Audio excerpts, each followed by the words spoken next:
Is there freedom? No. Is there democracy? No. Equality? No. My mother told me not to talk to you because you shoot black people. It was kind of a shock coming from a kid. Well, I'm a policeman and I work in Detroit, and there's a lot of bad people in Detroit. Sometimes we have to shoot them.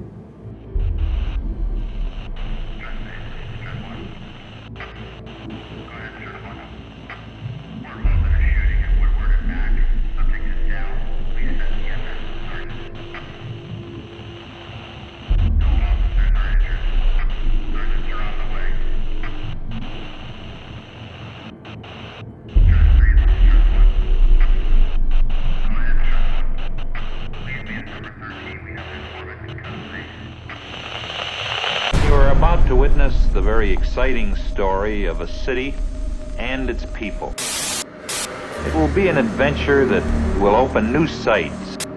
It is a story of a city seeking new horizons in a resolute contest with great challenges. That city is Detroit. The first witnesses took the stand today in the trial of a Detroit policeman, a former Detroit policeman, accused of murdering a 19-year-old Negro in the Algiers motel case.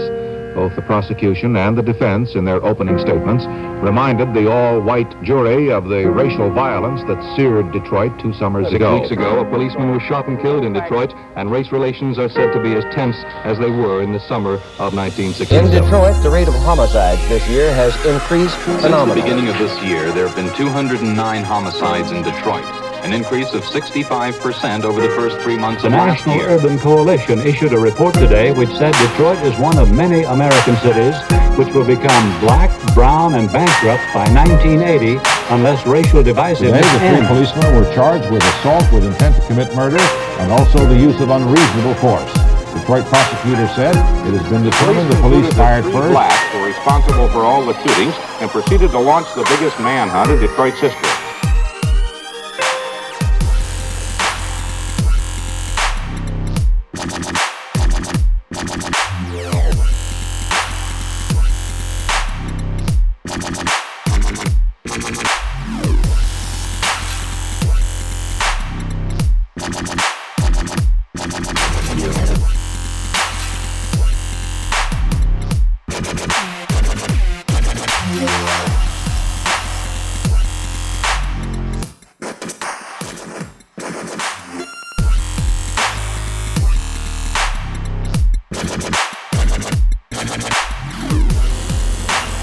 With further reference to present Detroit problems covered in my earlier telegram to the Attorney General.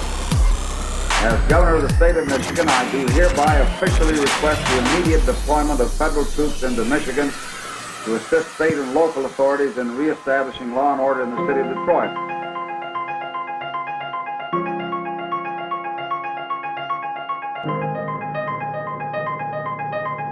But the deeper problem remains. The city is still divided and the old wounds and tensions persist. At this point, no one is quite certain what the next step should be.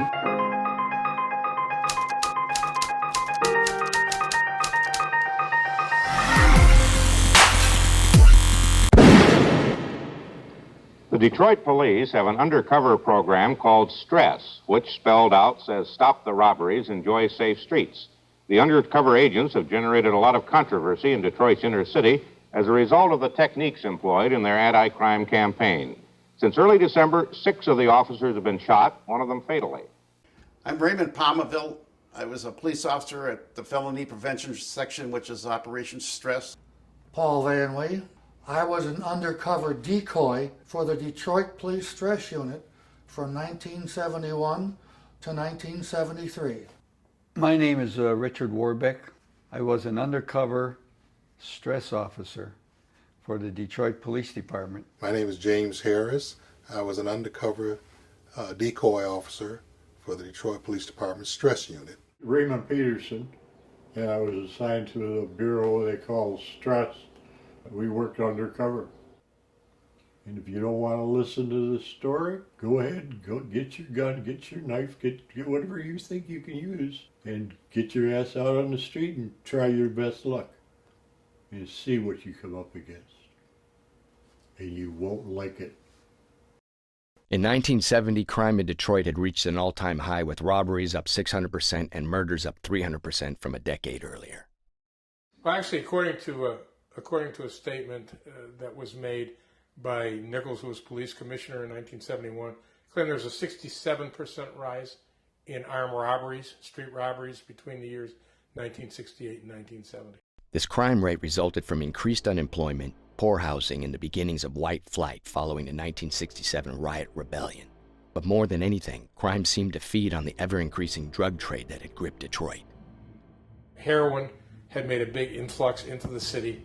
A lot of people were getting hooked on heroin. There were a lot of junkies on the street, and I think there was a lot of desperation. A lot of people needed a fix. They needed to make a quick buck, and I think that was part of the reason why there was such a great increase in street robberies. You know, you could dick around for a while, screw around, have some fun, but you could always fall back and get a job in the factory.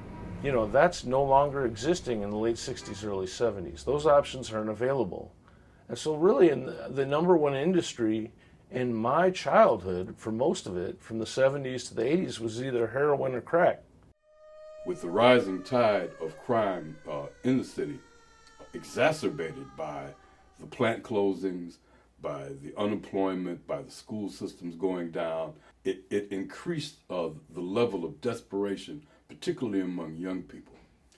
And when you've got that kind of atmosphere, it's a tinderbox. Social problems undoubtedly contribute to Detroit's record murder rate, but they don't explain it. The strange thing is, no one has been able to explain it. Other cities have all the problems Detroit has, but for some reason as yet unknown, their citizens don't kill each other as often. Police Commissioner John Nichols launches his new stress unit in January 1971 to combat the robberies, muggings, murders, and holdups plaguing Detroit. I think it's a sign of the times, of the temper and the tempo and the tension of the times that we live in. The stress was created as an option. Nichols had held a meeting, and he essentially told his top commanders that if something isn't done about street crime, he was going to be looking for some new people. My job at Stress was to take the place of the ordinary citizen of Detroit who could not defend himself against the murderous hold-up men that were robbing them and killing them. We were right out there rubbing elbows with the bad guys with the guns and the knives. They were confronting street crime. They weren't coming after the fact. They weren't coming after the victim was dead and laying in the gutter. They were confronting street crime on a one-to-one basis with the criminal.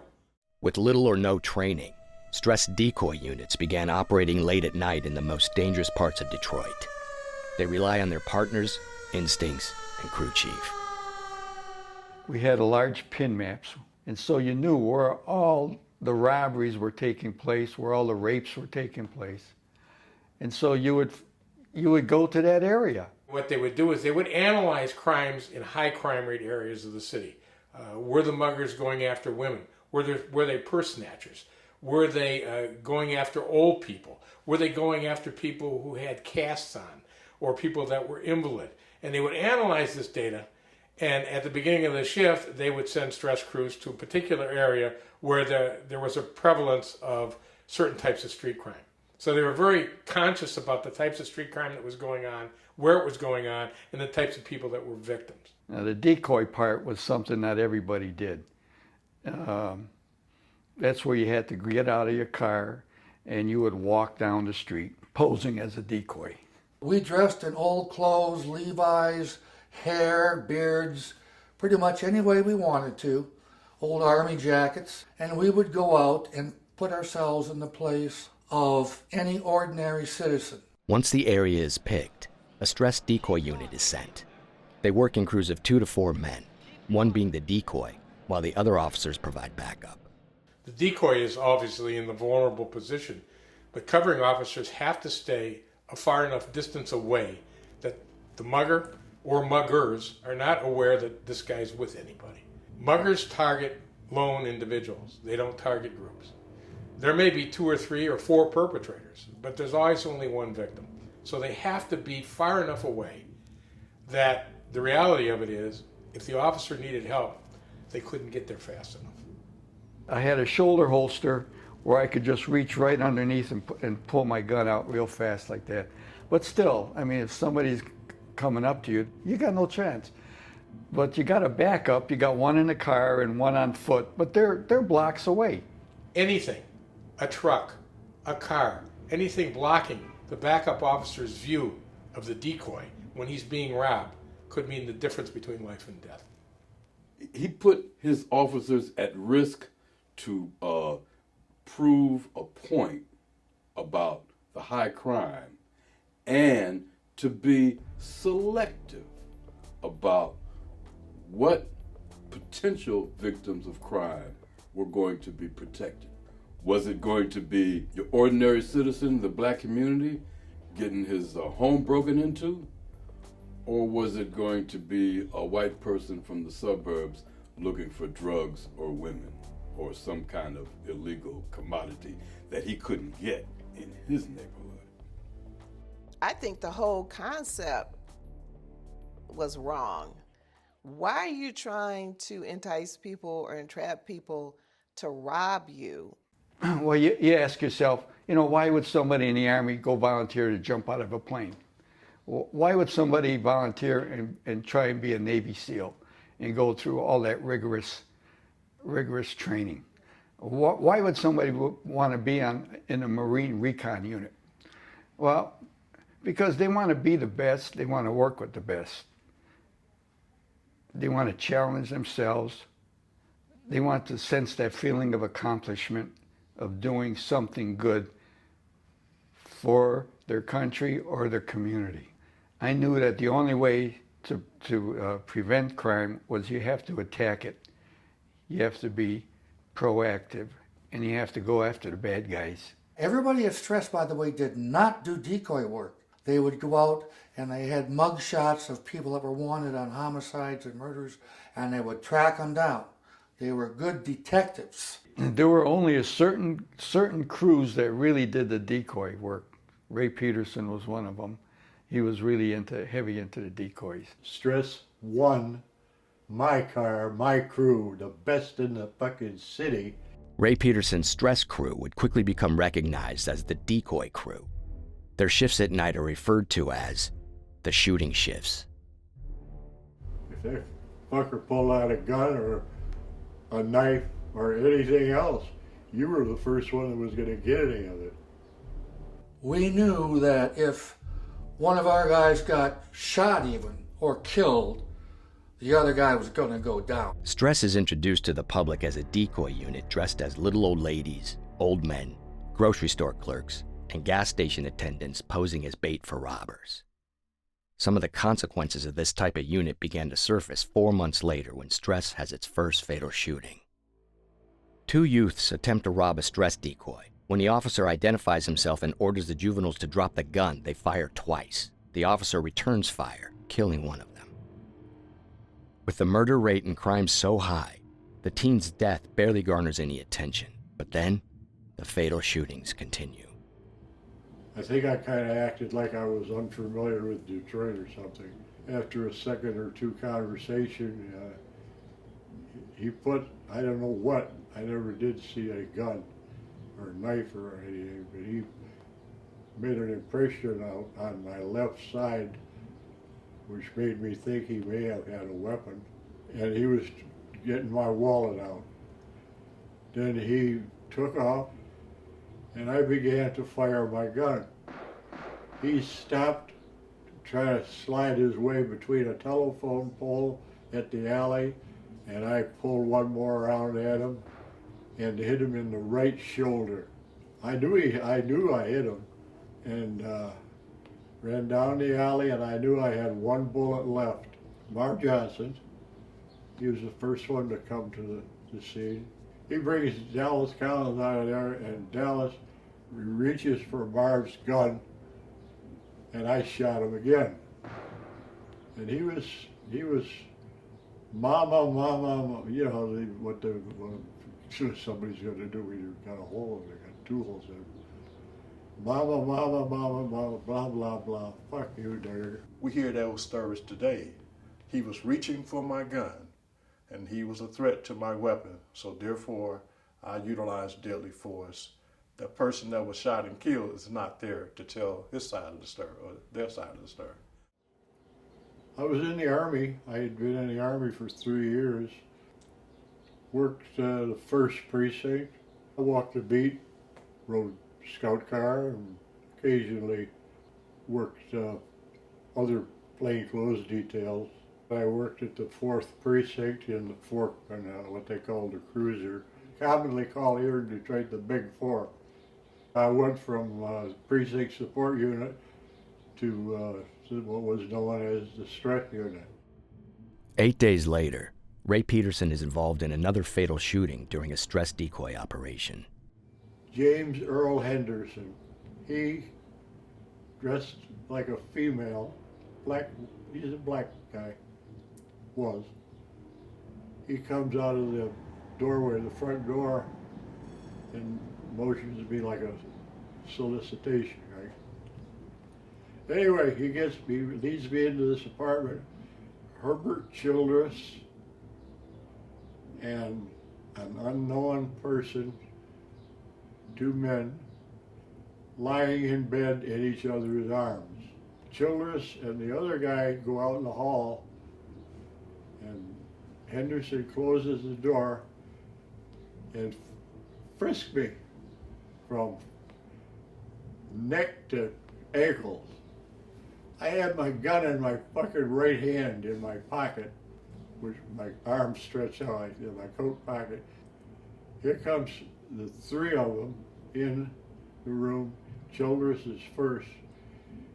He knocks me across the bed, and by that time, my gun's coming out of my pocket of my jacket. He's like this close, and his last words were, "Oh no," and I shot him right in the fucking chest. You gotta be crazy to do that. You gotta be young and crazy to do that. Because you're making yourself vulnerable. Even though you're armed, you can have all the weapons in the world. If somebody's got their weapon out first, you're kind of at a disadvantage. And when you say police officer, after the robbery, in order to have an armed robbery, you got to complete the robbery, right? So after the person robs you, you don't know what that person's going to do. Maybe they'll shoot you just for the hell of it. Seeing somebody die on the streets, it was bad. But I didn't ponder on any of it. And that includes the last one I smoked. One day after the Herbert Childress shooting, the Detroit Free Press announces that crime in Detroit has declined for the 2nd straight month. 16 days later, Ray Peterson's stress crew would be involved in another fatal shooting that would begin to awaken a sleeping giant. Clarence Manning attempted to rob Mike Worley, and Mike shot him. And I shot him too. And he died. Stress officer Mike Worley, dressed like a hippie, is working as the decoy that night.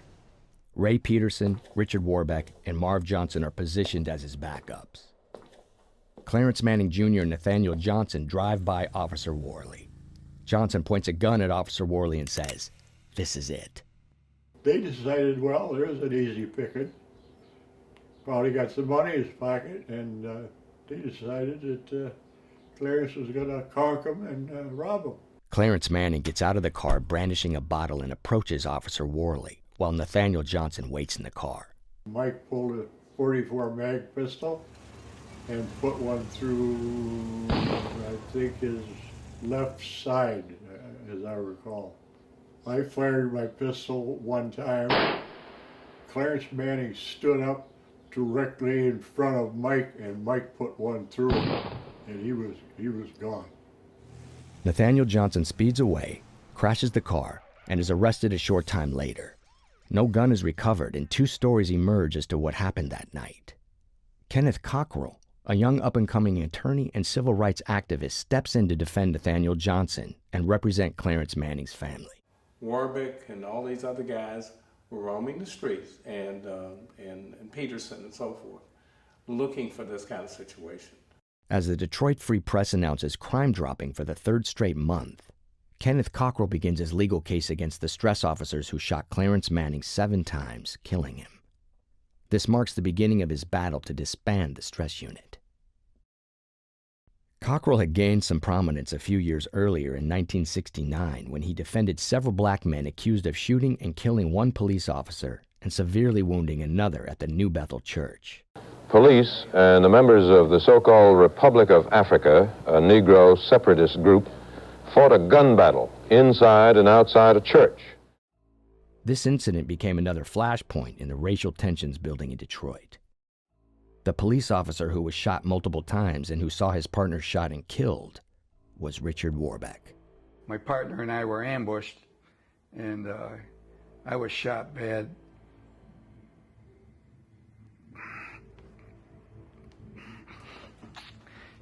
And he was killed.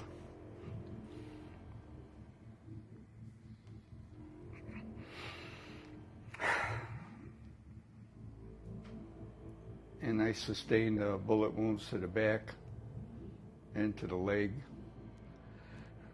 Fortunately, I survived. I recovered physically and mentally, and I went back to work.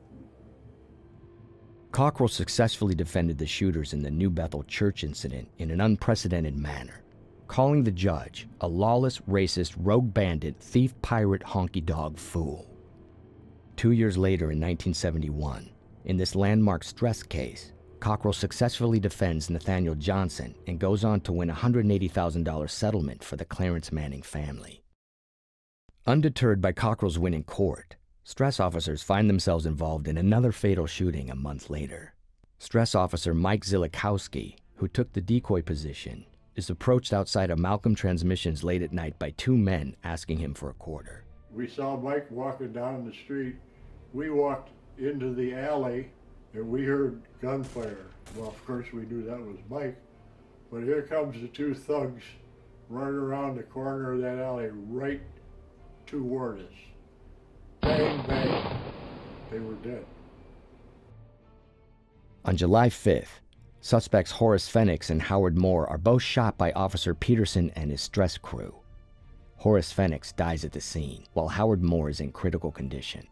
Just 1 day later, stress officer Donald Lewis is robbed at knife point by Harry Taylor. Officers Lewis and James Bardell shoot and kill Taylor. Then on July 7th, the survivor in the July 5th shooting, Howard Moore, dies from his wounds, leaving stress with 3 fatal shootings in 3 consecutive days. This was supposed to be an assault group on crime. These guys were supposed to go out and battle street crime.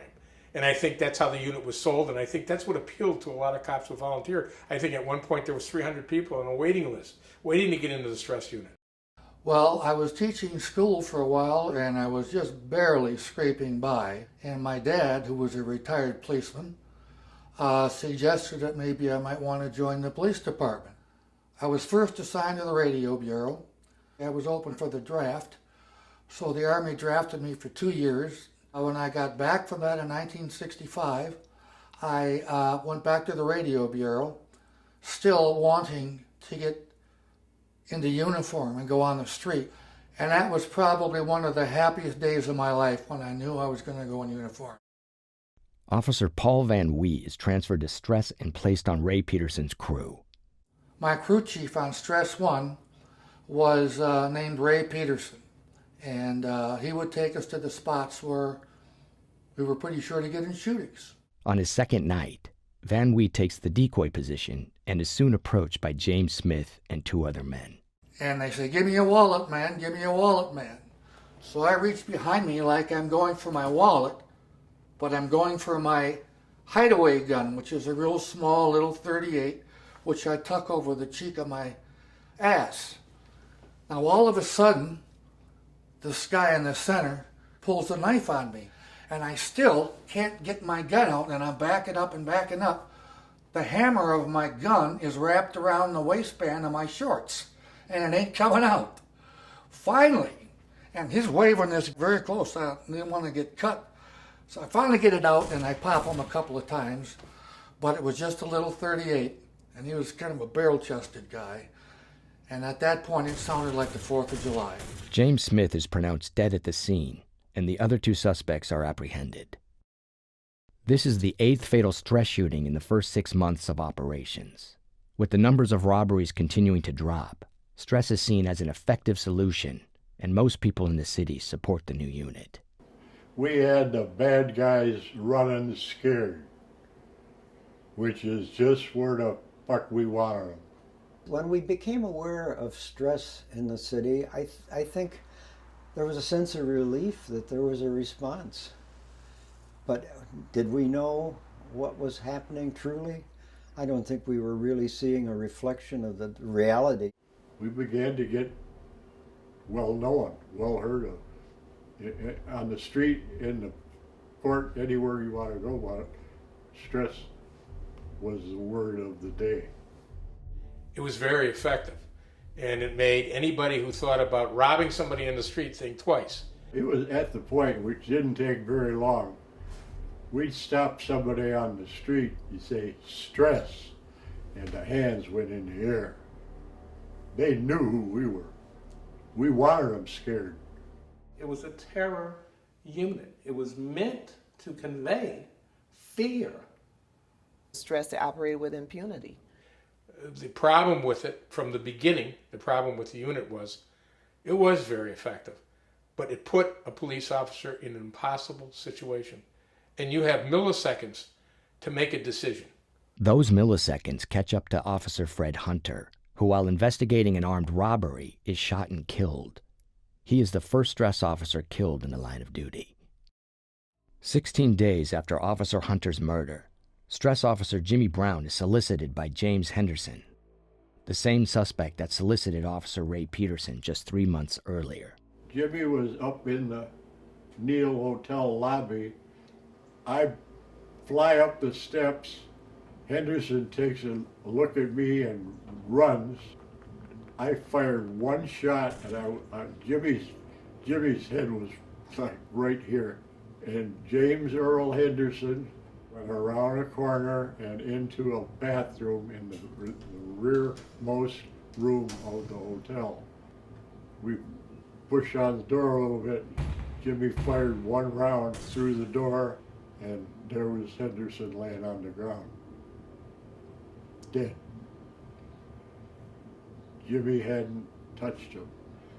I fired the one round, and it hit James Earl Henderson and killed him. That fucker ran from the front of that hotel into the bathroom with a bullet in his heart. That's the end of him. The first 6 months that stress was on the street, they were applauded by the community. There were people, both black and white, in high crime rate neighborhoods that could, for the first time, they could go to the bank without worrying about getting robbed. For the first time, they could sit on their porch on a summer evening without worrying about somebody coming up to them and sticking a gun in their face. Right out of high school, as soon as I graduated, I joined the Army. I was a military policeman. And then I applied for Detroit Police Department, and I got hired in 1966. Ironically, I was assigned to the same precinct that I grew up in, the 11th precinct. For a young guy, it was quite boring. I would hear these guys over here in the 10th precinct, and I say, boy, now those guys are doing police work. I ain't doing shit over here. I put in a transfer to go to the 10th precinct, and everybody looked at me and said, are you crazy? And I said, well, I'm just not made like that. I can't do it. When I heard about that stress unit being formed, I understood that the standards were high, that they were looking for working policemen that were going to go out, be self-motivated, and that appealed to me. 8 days after the Henderson shooting, stress would be involved in 2 more fatal shootings that would forever change the relationship between the black community and stress. At the center of this controversy is a surviving officer of the New Bethel church shooting, Richard Warbeck. How can a white guy stand out in a predominantly black community but still fit in? You're white, you're walking, but you fit in. These stress officers are not in police uniform. They're usually 4 white guys or 5 white guys coming into a predominantly black neighborhood, and they're not looking like any white dude you know. What if you're a motorist they ran out of gas and you're carrying a gas can. That solves that problem.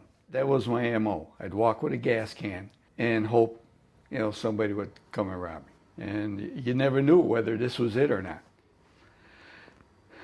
So there was one time I was passing this church on John R. and Belmont, and these two guys were sitting up on a step of the church. And as I walked by, they came down. These two young kids approach him. They say, "What's up, man? What's going on?" And he telling him that he needs to get gas. And then they grab him. Buck, I believe, held a aluminum rod to Warbeck's neck, and the two guys toppled him, knocked him over, and started wrestling with him, took his watch, took his wallet. And they both run up on me and started hitting me with the pole and pushing me down. And they started to run. And I drew my weapon and I fired 3 shots this way. I fired 3 shots that way. And this guy went down. So I called for assistance. A number of stress cars came out to the scene, and we only found one of the perpetrators. When they arrived, went up to the guy, he was dead, and my watch was underneath his body. And so they took him away. And then I said, well, the other guy went this way. So we searched and searched and searched. So everybody left and said, well, I guess he got away. And I just happened to walk across the street and look down by a parked car, and there was the second guy. He was dead. Warbeck got on the line and says, I found him. Then the ambulance came and everything and took that guy away. The two suspects Richard Warbeck shoots and kills are Ricardo Buck and Craig Mitchell, 15 and 16-year-old youths. It wasn't until a couple days later I found out that they were actually juveniles. But, when these guys are coming at you and beating you down, you're not thinking about the age. Richard Warbeck was the guy who operated under the scenes, between the scenes, and I think saw himself as a guerrilla warrior out on the street. And I don't think he ever really was adequately assessed and or prosecuted for his crimes. And all of the sympathizers to the person that was shot, they have weeks, months, and years to decide, well, was it right or was it wrong? The officer has a split second. Whether all these killings were justified, nobody can make that judgment. They weren't justified if you look at it from the respect that the state of Michigan has no death penalty, and yet they're putting that responsibility in the hands of an undercover police officer. One of them, or both of them, were shot in the back. In the back. If a robber was fleeing the scene of the crime, they did have the right to use lethal force. That's all changed now. That doesn't exist anymore. But at that time, it did. These were teenagers, kids. And that's what incensed everybody.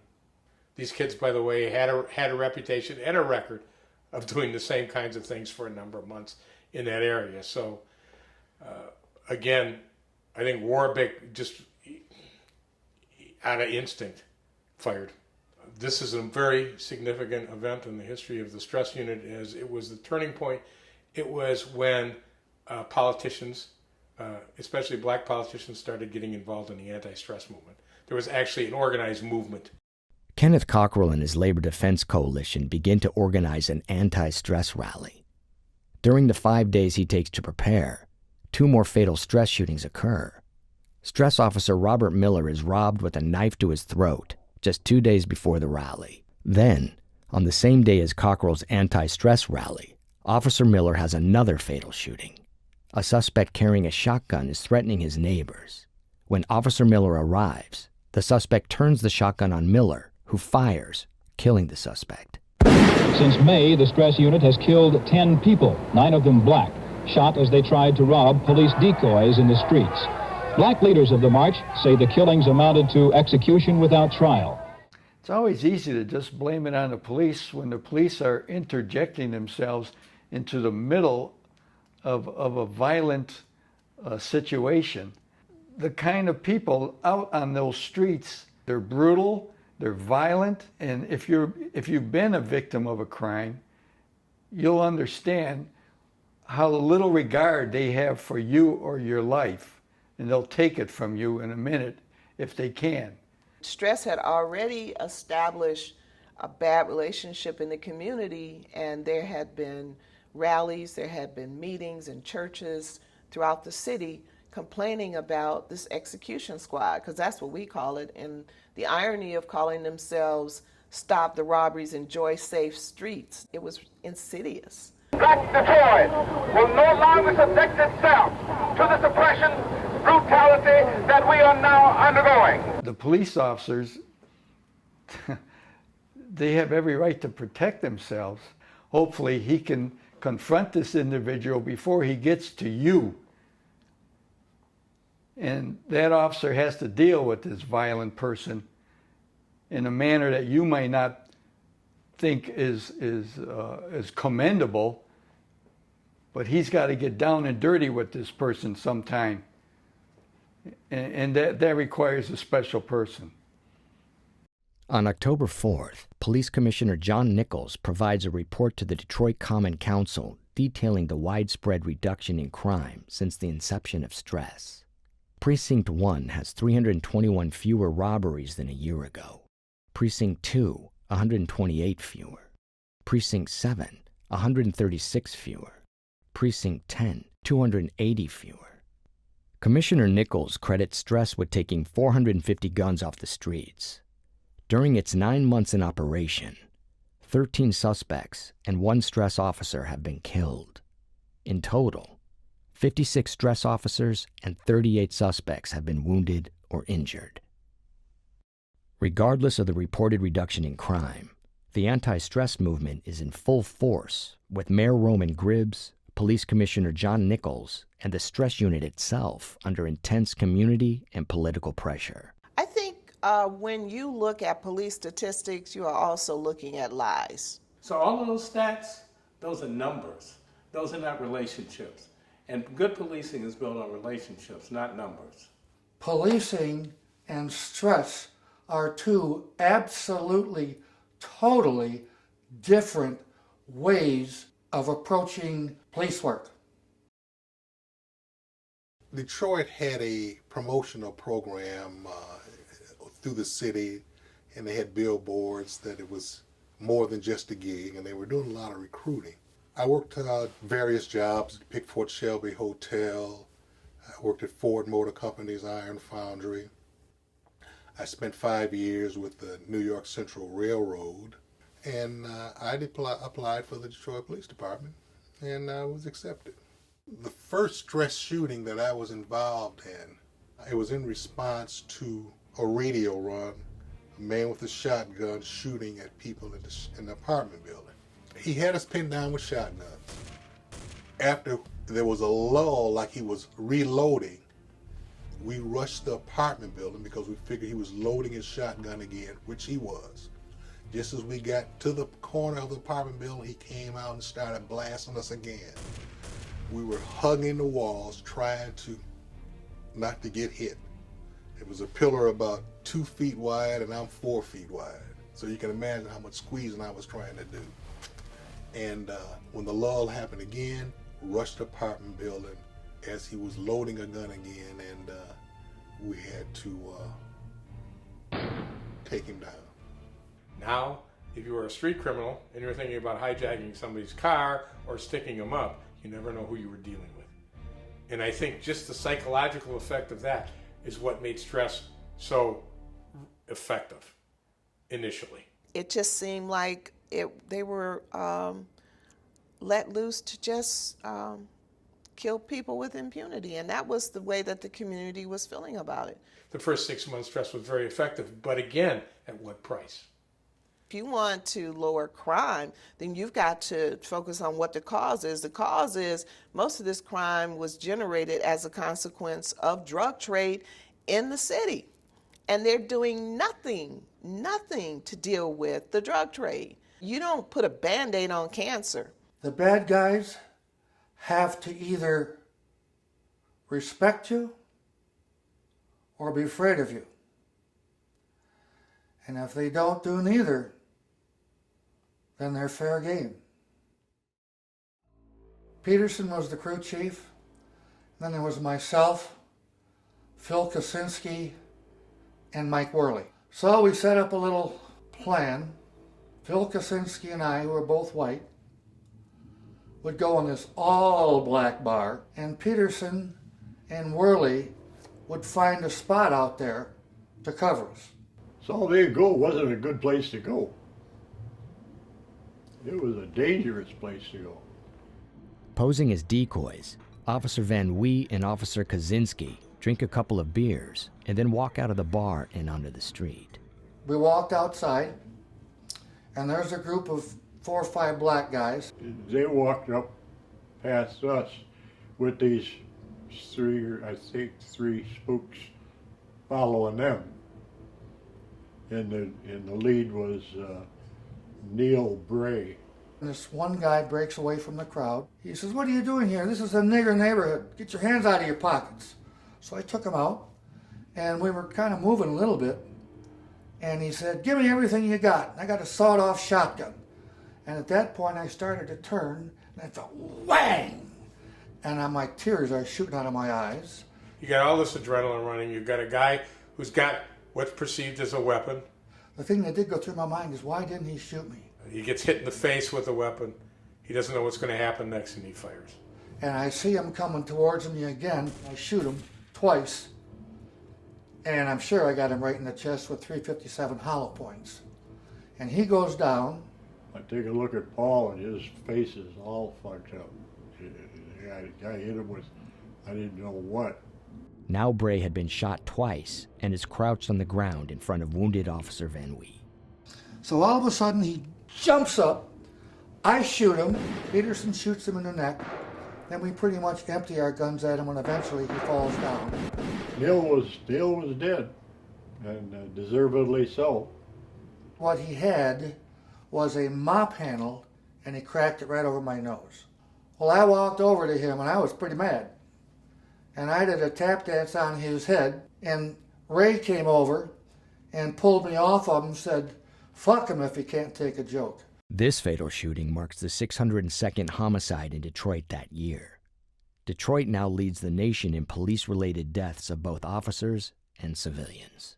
Detroit police had killed more people per capita than any other city in this country. And those people were black. Whether those police officers were out there to hurt people, I don't believe that for a minute. I think that they were basically good cops that were trying to do an impossible job. A truly impossible job. I don't think it was made up just of white racist killers who wanted to kill blacks. I'm sure there were some. They created an environment in which people who were thinking about robbing other people were really thinking twice about it now, because you never knew what was going to happen. And you could end up getting killed. As stress evolved, as the actions increased, obviously you became aware that there was a real problem that was not being addressed, and it certainly wasn't helping to bring the situation under control. It was feeding it. Detroit crime statistics for 1971 show the first year-long decrease in the robbery rate. However, the murder rate continues to climb to an incredible 942 homicides.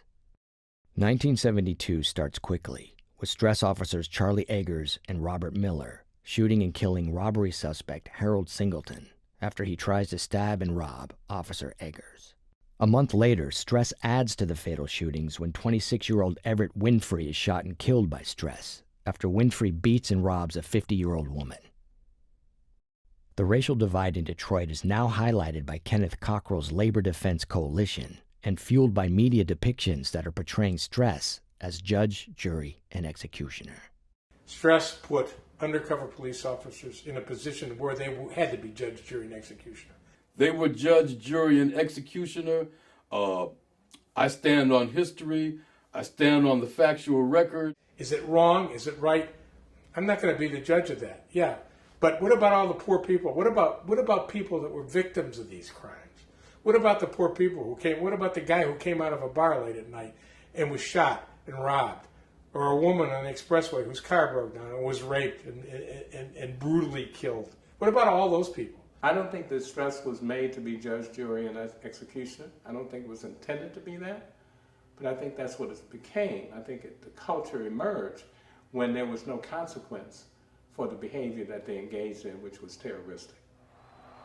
I guess if you're a black activist, or if you're somebody that's anti-police, or you have an agenda, that's a good slogan to have if you want to eliminate a particular unit like us. But I mean, I didn't look at it like that. I mean, I didn't look at it like that at all.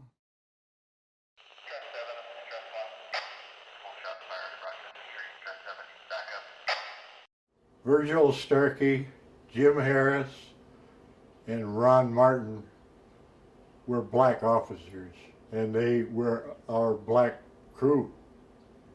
We all had a 4-man crew. They had a 3-man crew because that's all the black cops there were. Virgil was a Army veteran. Virgil had he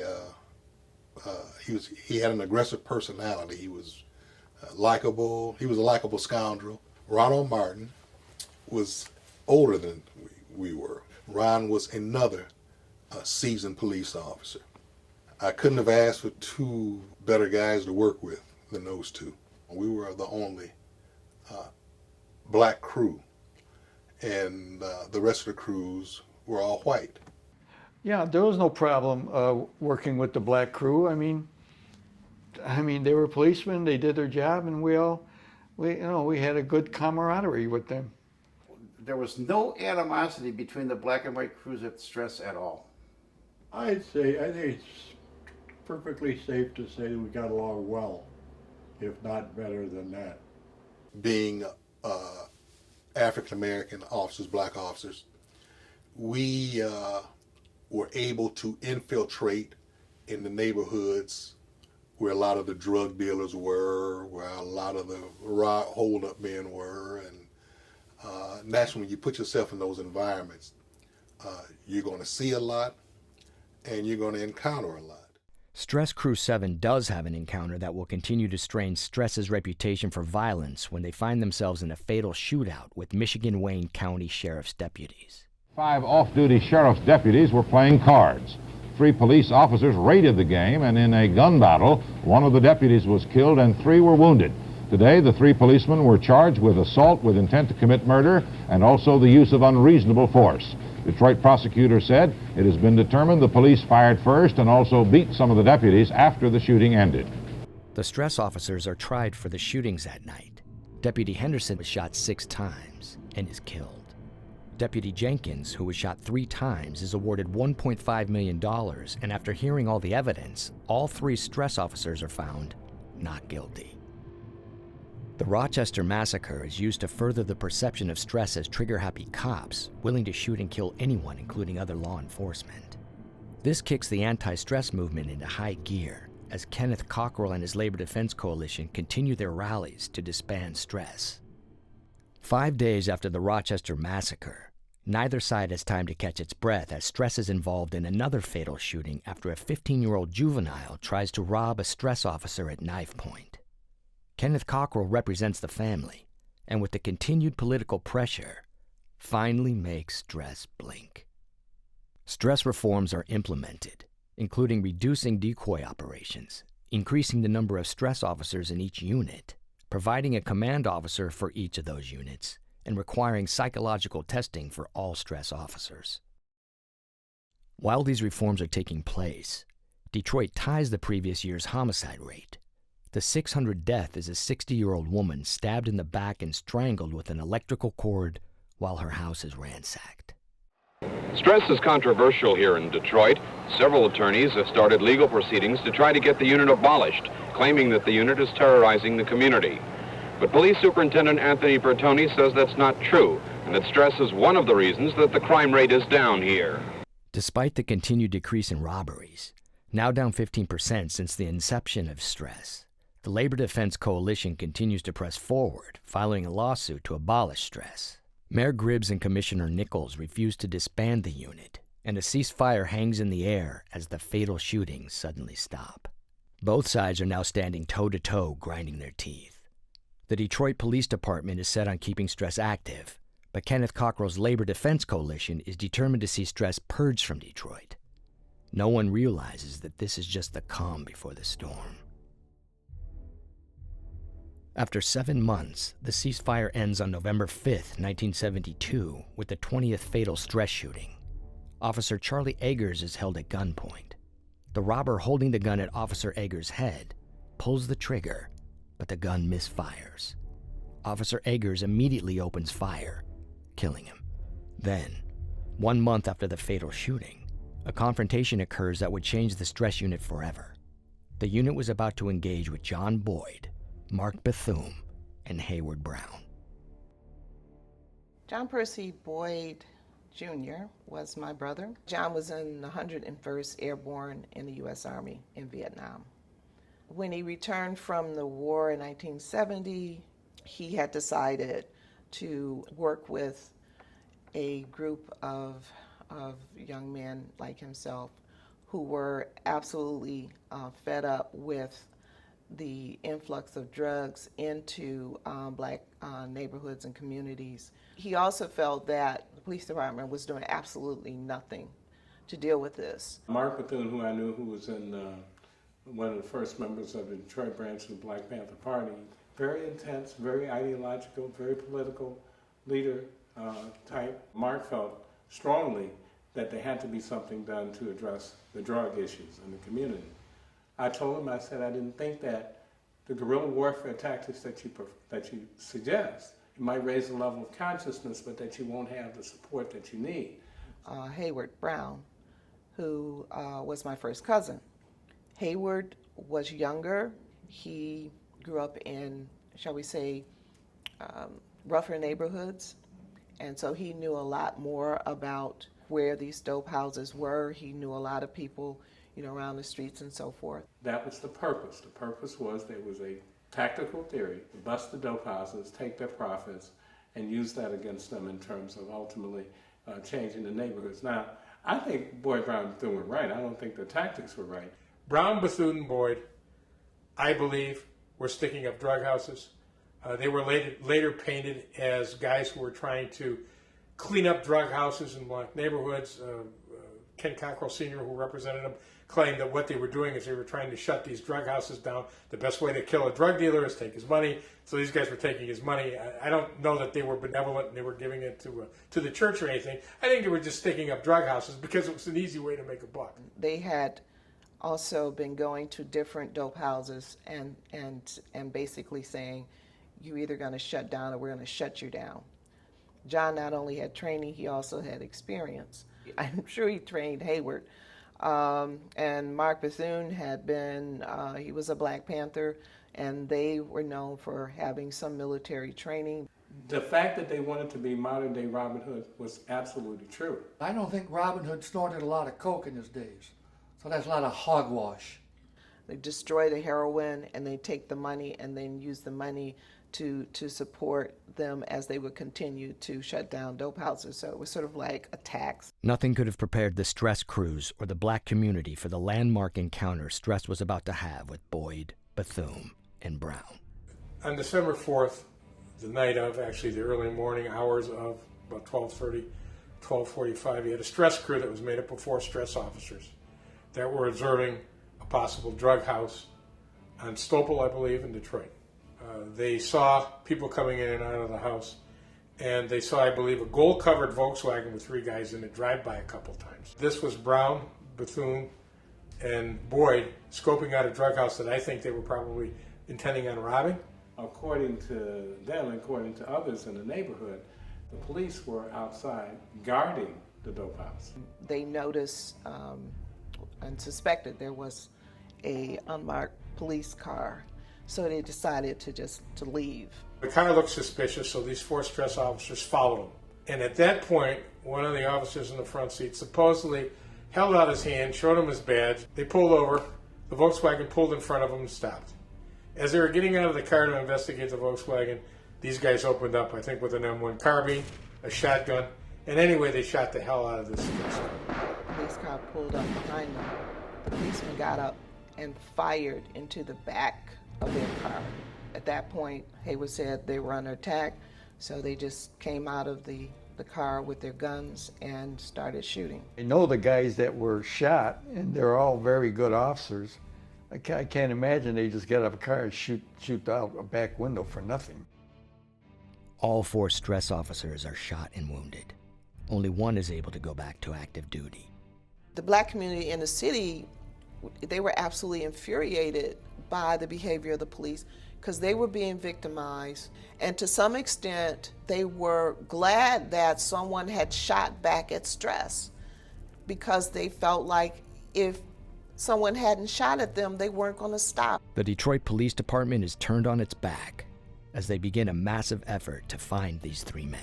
When this happened, the police department went nuts. I mean, they wanted to grab these guys. These guys had shot up 4 police officers, 4 stress officers. From that point on, there was a manhunt in Detroit for Boyd, Bethune, and Brown like the city has never seen before.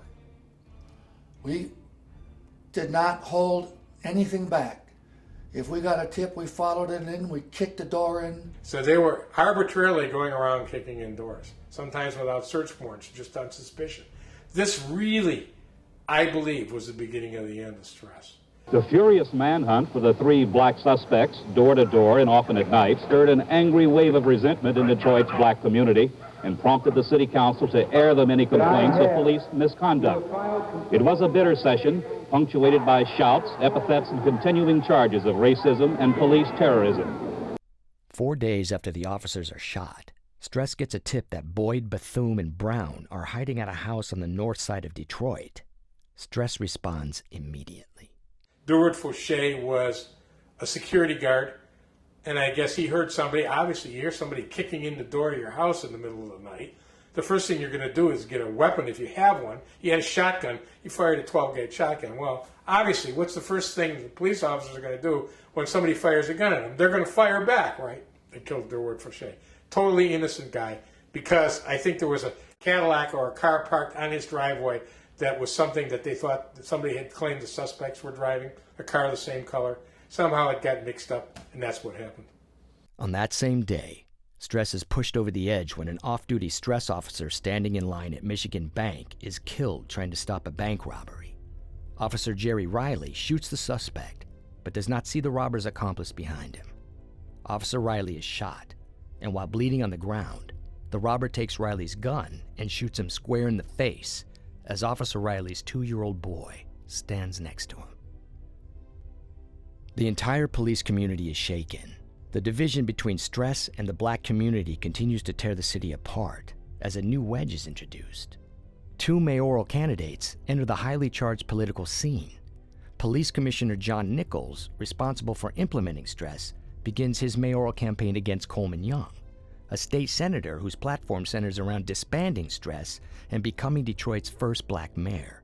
Both men represent half of the city: civil rights versus law and order.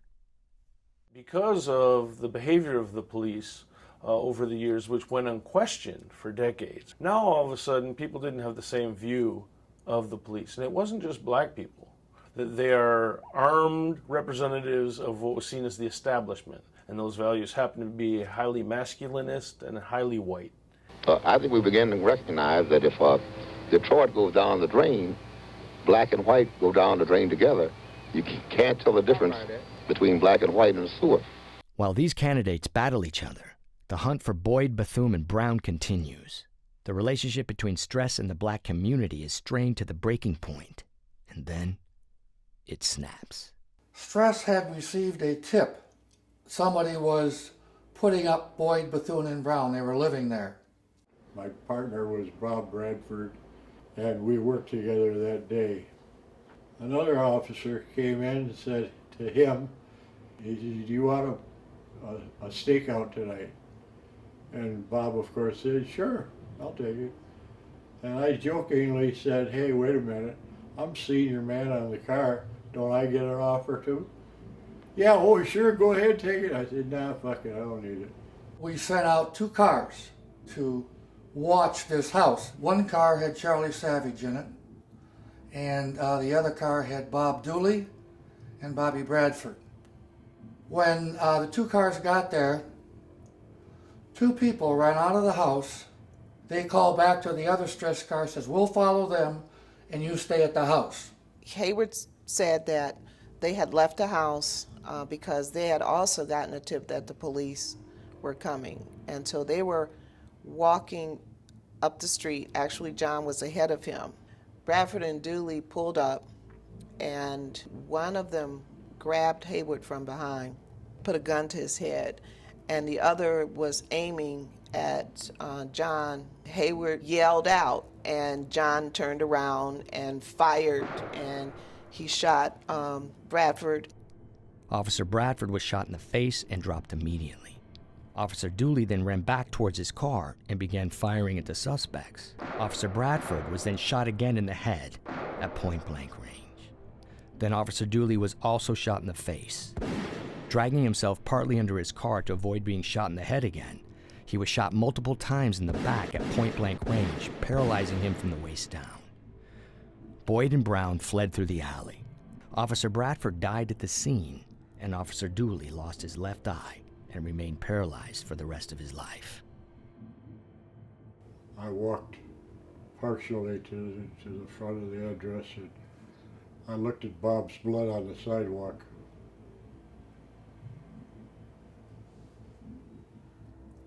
When I got to the scene, I could see Bradford's brains right on the sidewalk.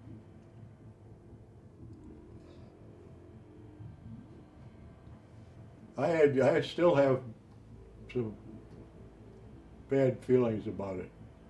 I could have been me. I should have been me. Bobby Bradford came out of my academy class. We were close. That really hit home because I felt it should have been me instead of them.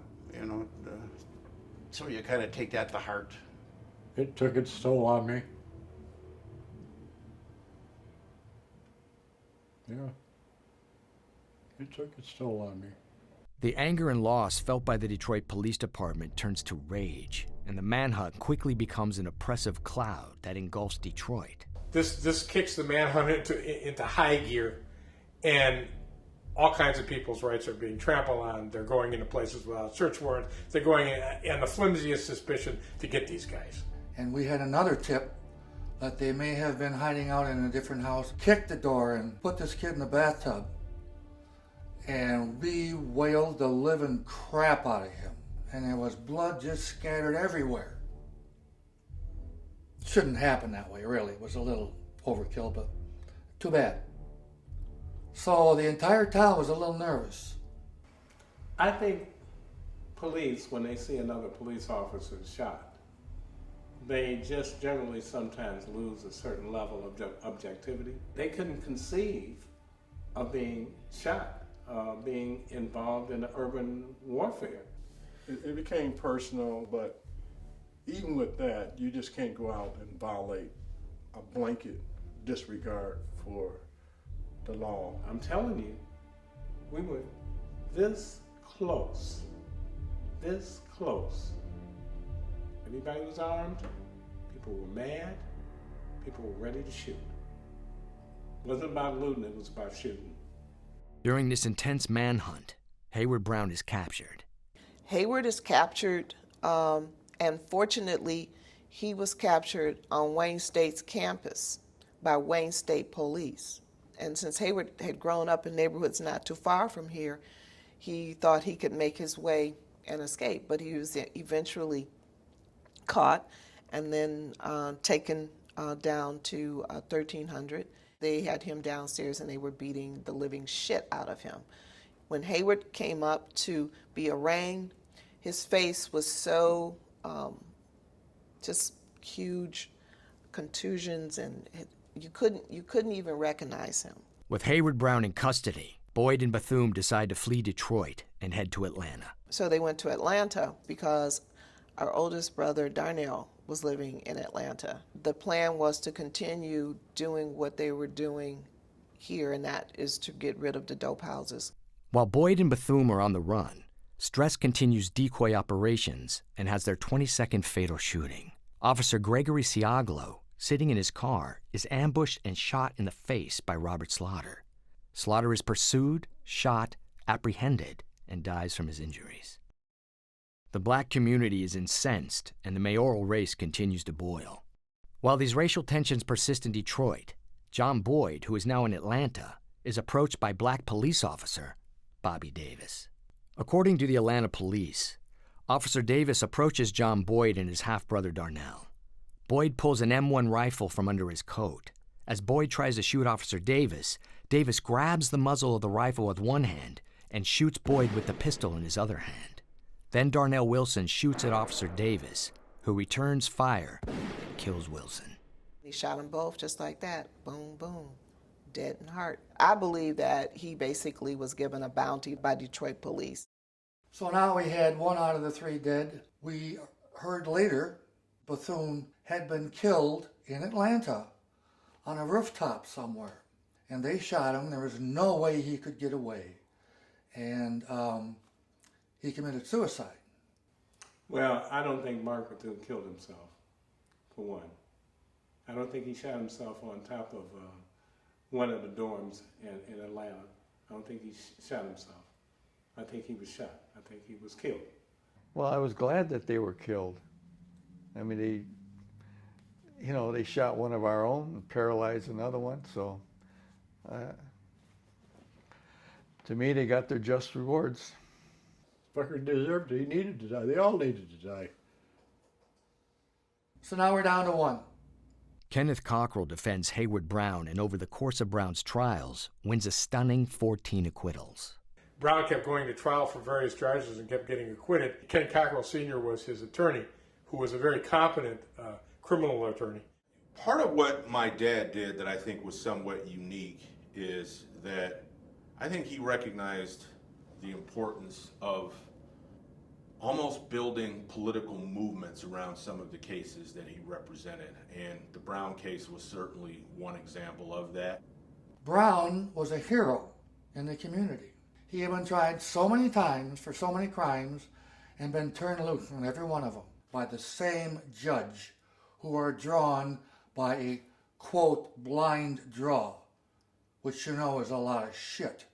I think Ken Cockrell Sr. argued very astutely that these guys were so afraid of the reputation of stress that they shot first and asked questions later. And then in reality, they really weren't bad guys. They were just going around shutting down drug houses and doing the work that the police really should have been doing. I mean, it fared very well with the jury. You have to remember that during this time, Hayward Brown loved the publicity, especially in the beginning. He was just thrilled with it, And the fact he was getting acquitted in all these trials, I mean, it made him look like he was invincible.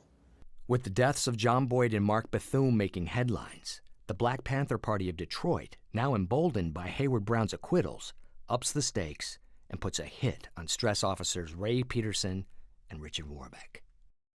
The Black Panther Party called the department and said that Warbeck and I were under contract to the Black Panthers. They were going to kill he and I. Well, they told us about it, and of course that wasn't the first time they'd been threatened by the Black Panthers. They said they were going to follow Dick and I home from work and kill us on the way home. I think he was scared.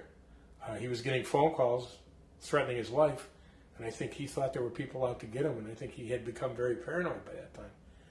And that night after work, Gary Procoro, another friend of mine, he followed me home.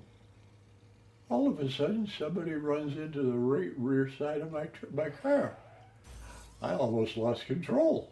So I'm fighting for control of the car, and this Robert Hoyt takes off with his pickup truck and starts to leave the scene.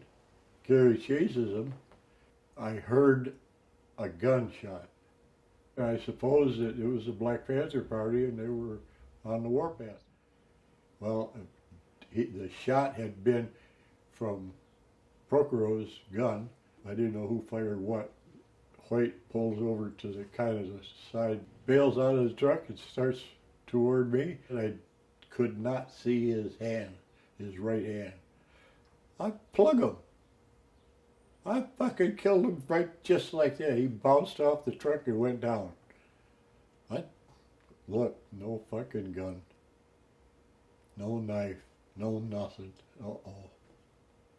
Well, I assumed he had a gun or a knife or something. I pulled out a knife and give it to him.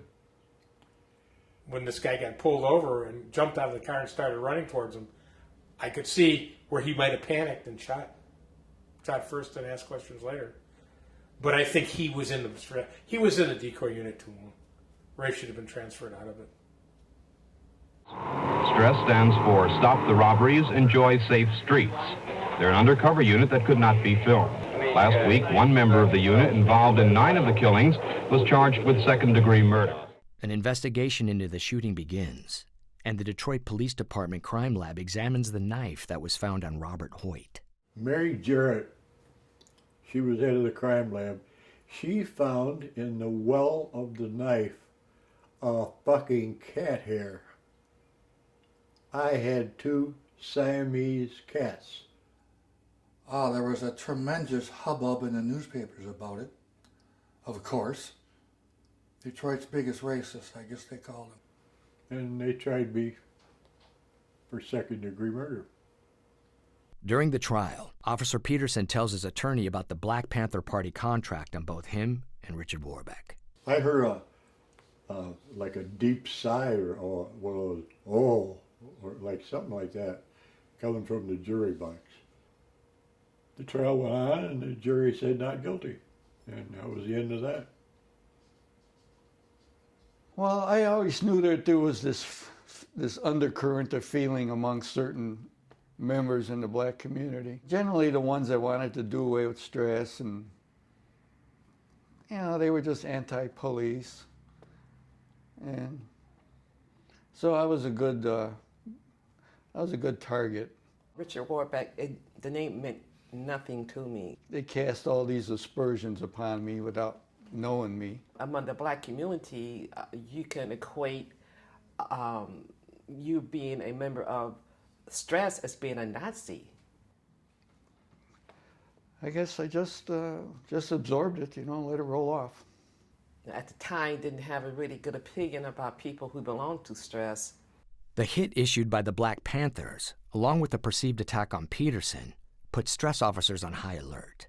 Richard Warbeck begins testifying in another case. The courtroom was basically empty, and I was on the witness stand giving testimony.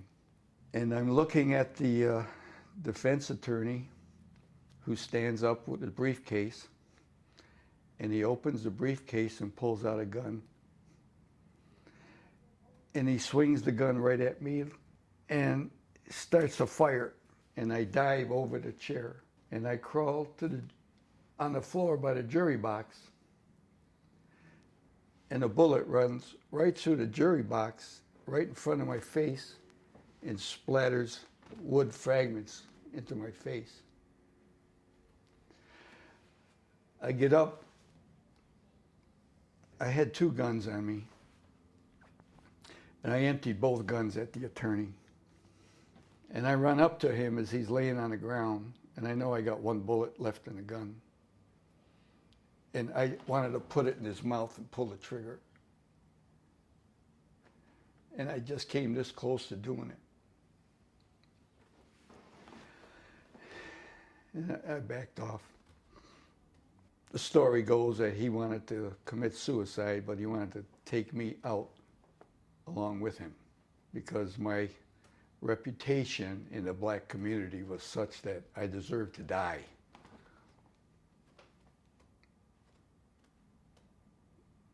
One thing my dad always told me, you judge people by how they treat you. Every black person is not going to be your friend, and every white person is not your enemy. And Richard truly turned out to be a real good friend. I married him. A little over a month after the courtroom shootout, another fatal Stress shooting occurs. Again, 2 stories emerge. One that Stress shot an armed man on the run. The other that Stress shot the wrong man dressed in similar clothes, the stories are as different and divided as the two men now running for mayor. 1 month before the mayoral election, 21-year-old Joan Davis robs a fast food restaurant and while fleeing with $300, points a fully loaded revolver at 5 Stress officers. 4 of them opened fire, killing her. Former State Senator Coleman Young has battled his way up the political ladder to become the first black mayor of Detroit. John Nichols had lost the election, and change was now imminent. To this day, the Detroit police and the city of Detroit should thank God that Coleman Young and not John Nichols won that election. People were about to go to the streets and to have a war to shoot Stress. As promised, one of Mayor Young's first acts is to disband Stress. I think at the end of the day, it was terrible execution of a good idea. Yes, if your city is the murder capital of the world, you have got to do something about that. But was that the way to do it? I have to say no. The Stress unit, I think, was a great idea, but it was a Band-Aid. And the problem was it put officers in an impossible situation. Obviously, I don't think that the Stress unit was out trying to target black people on the street. I don't think it was anything along those lines at all. I think the majority of officers that worked in Stress really thought that they were doing frontline police work, really thought that they were doing something unique and significant for the community. I feel that Stress as a unit made a tremendous difference in Detroit. I know that the years that Stress ran, crime was on a decrease. We made a pretty good dent. Well, I can't answer whether it was right or wrong.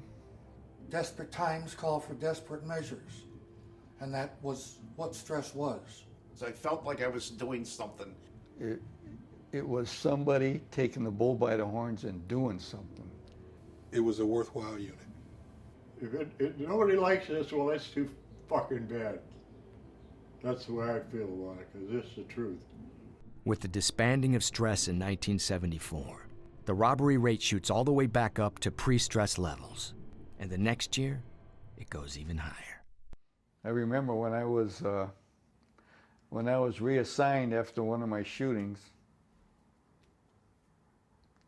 and I was downtown at headquarters, and I was doing office work,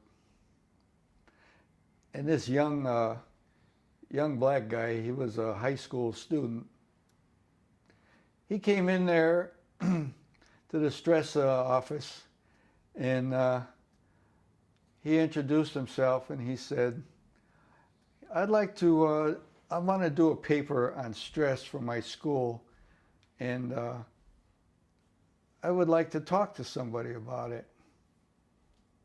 And I says, oh, okay. So I took him down, sat down, answered all his questions, and we talked for about an hour. And then he said, okay, thank you, officer. What's your name?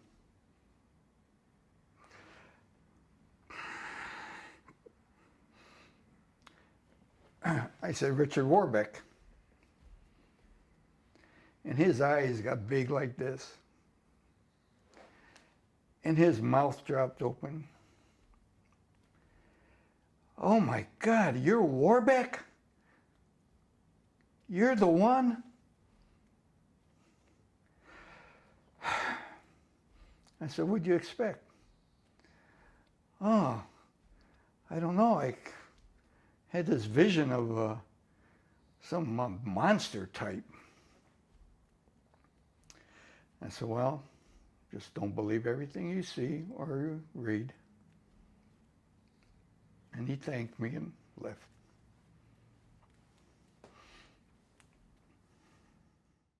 Since inception, the Stress unit was involved in 26 fatal shootings. 3 Stress officers were killed, another 3 Stress officers were shot so badly they would never return to work, and countless Stress officers and suspects were injured or wounded. Yes, Detroit is enjoying its finest hour. Michael Brown's body is still in the middle of the street. Freddie Gray broke his neck. Maryland's governor has declared a state of emergency. A rich and inspiring history. 3 police officers killed in a deadly assault. I'm honored to be a participant in the Detroit story.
Stay.